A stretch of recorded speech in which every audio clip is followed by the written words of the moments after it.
Salam sejahtera buat kita semua. Kami dari kelompok 1 beranggotakan Abdurrahman Haris, Daniel Christoph, Fikri Zaidan, San Setiawan, dan juga Muhammad Harli Darmawan ingin menjelaskan beberapa hal tentang pabrik, ruang lingkup PLTF, dan juga faktor-faktor yang dipertimbangkan untuk menentukan lokasi pabrik. Langsung saja. Pabrik itu suatu bangunan industri yang besar, di mana para pekerja mengolah suatu benda atau menguasai pemrosesan mesin dari suatu produk menjadi produk lain, sehingga mendapatkan nilai tambah. Atau juga bisa diartikan seperti ini, setiap tempat di mana faktor-faktor manusia, mesin, dan peralatan, material, energi, modal, informasi, sumber daya alam, dan lain-lain dikelola secara bersama dalam suatu sistem produksi guna menghasilkan suatu produk secara efektif, efisien, dan aman.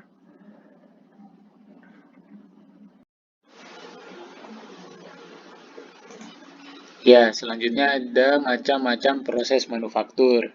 Yang pertama ada continuous process industry, yaitu industri yang proses produksinya berlangsung secara terus-menerus atau proses produksinya berlangsung selama 24 jam. Yang kedua ada intermittent process industries, yaitu industri yang proses produksinya berlangsung secara terputus-putus. Yang ketiga ada repetitive process industries, industri yang proses produksinya berlangsung secara berulang kembali. Assalamualaikum warahmatullahi wabarakatuh. Saya Muhammad Harli Darmawan dari kelas 5 perencanaan kelompok 1 akan menjelaskan tentang ruang lingkup perencanaan, tata letak fasilitas, dan isu strategisnya. Ruang lingkup perencanaan, tata letak fasilitas. Pertama, jumlah, lokasi, dan ukuran fasilitas manufaktur, warehouse, dan pusat distribusi. Yang kedua, sentralisasi versus desentralisasi, gudang. Itu mencakupi supplies, raw materials, work in process, finished good. Yang ketiga, akuisisi fasilitas yang ada versus rancangan pabrik untuk masa yang akan datang. Keempat, fleksibilitas yang dibutuhkan karena ketidakpastian pasar dan teknologi. Kelima, penghubung antara storage dan manufaktur. Keenam, tingkat integrasi vertikal termasuk keputusan subkontrak versus manufaktur. Selanjutnya, itu ada sistem kendali termasuk pengendalian material dan perlengkapan. Dan perpindahan material antara gedung antar lokasi, dan terakhir perubahan teknologi konsumen, supplier, perusahaan manufaktur, material handling, storage, dan pengendalian. Isu strategis selama ini berkembang di masyarakat tentang permasalahan perencanaan fasilitas adalah bahwa semua rancang fasilitas atau proyek tata letak dilakukan untuk fasilitas baru, tetapi hal tersebut tidak seluruhnya benar. Dalam kenyataannya, rancang fasilitas merupakan kegiatan tata letak ulang dari suatu proses yang telah ada atau perubahan beberapa bagian dari susunan peralatan tertentu. Definisi tata letak secara umum ditinjau dari sudut pandang produksi adalah susunan fasilitas-fasilitas produksi untuk memperoleh efisiensi pada suatu produksi. Efisiensi produksi merupakan konsep yang terlalu umum dan diperlukan tujuan yang lebih spesifik. Terima kasih. Assalamualaikum warahmatullahi wabarakatuh. Nama saya Abdurrahman Haris dari kelompok 2 akan menjelaskan tentang dasar-dasar pemilihan lokasi pabrik. Ada 2 langkah utama yang seharusnya diambil dalam proses penentuan lokasi suatu pabrik, yaitu pemilihan daerah atau teritorial secara umum dan pemilihan berdasarkan size dari jumlah penduduk atau community serta lahan secara khusus. Pemilihan teritorial secara umum adalah untuk mendapatkan informasi secara umum dan setelah itu baru kemudian ditentukan oleh community dan lahan atau size yang dikehendaki secara khusus, yang mana untuk ini alternatif pemilihannya dapat diklasifikasikan ke dalam daerah di kota besar, di pinggir kota, atau jauh di luar kota. Proses manufacturing ikut pula menentukan pemilihan size dari pabrik yang akan didirikan. Nah, dalam beberapa kondisi umum yang ikut pula mengambil peranan dalam proses penentuan lokasi pabrik, yaitu yang pertama itu jika lokasi pabrik berada di kota besar atau city location. Yang pertama itu diperlukan tenaga terampil dalam jumlah yang besar.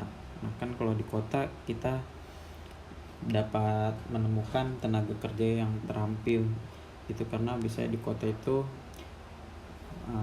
banyak banyak institusi atau kampus di situ. Nah, jadi kita bisa menemukan tenaga kerja yang terampil kalau di kota. Lalu proses produksi sangat bergantung pada fasilitas yang umumnya hanya terdapat di kota besar saja seperti listrik, gas, dan lain-lain.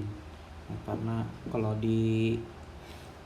selain di kota itu belum tentu listrik dan gas dan lain-lainnya itu memadai untuk proses produksi atau manufacturing. Lalu yang ketiga itu kontak dengan supplier dekat dan cepat. Jadi kebutuhannya itu juga cepat dipenuhi.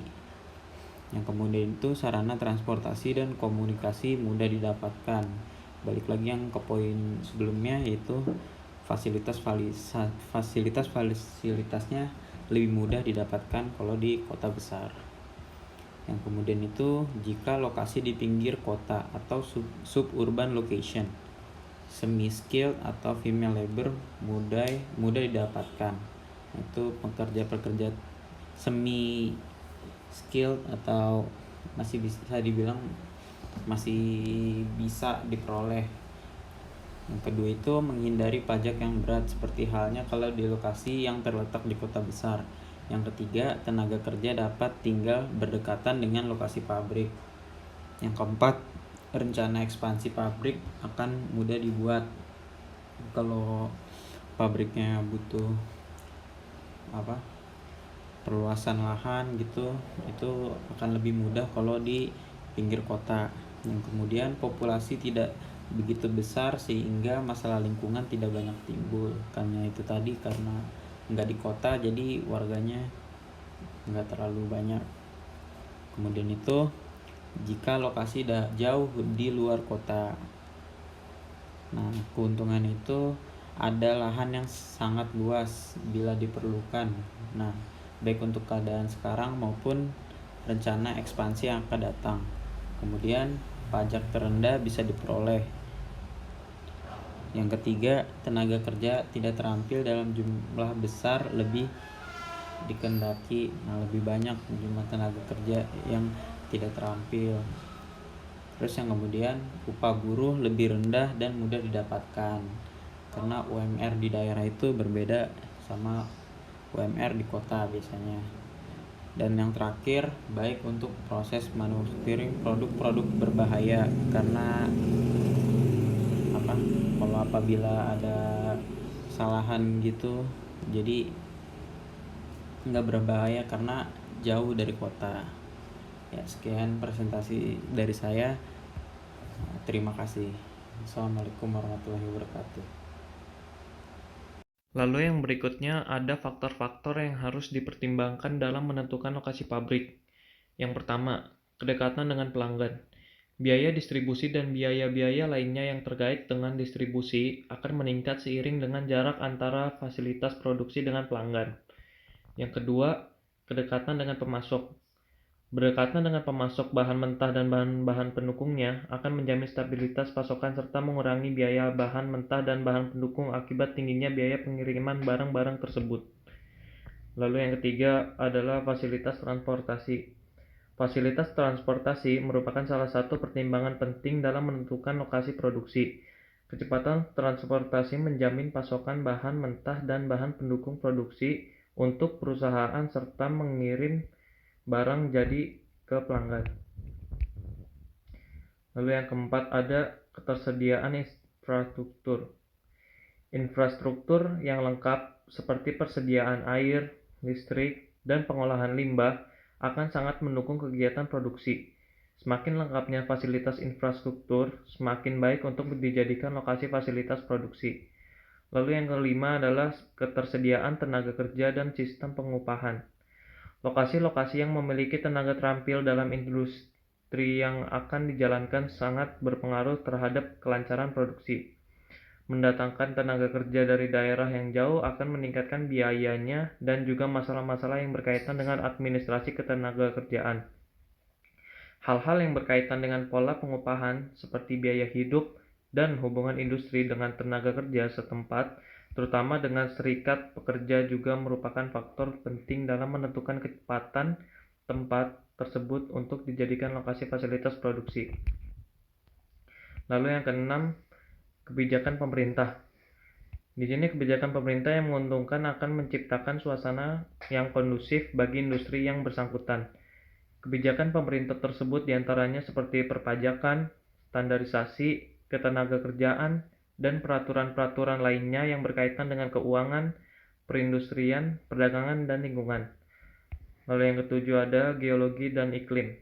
Geologi serta iklim seperti suhu dan kelembaban merupakan pertimbangan penting dalam menentukan lokasi fasilitas produksi karena dapat mempengaruhi efisiensi dan perilaku manusia setempat.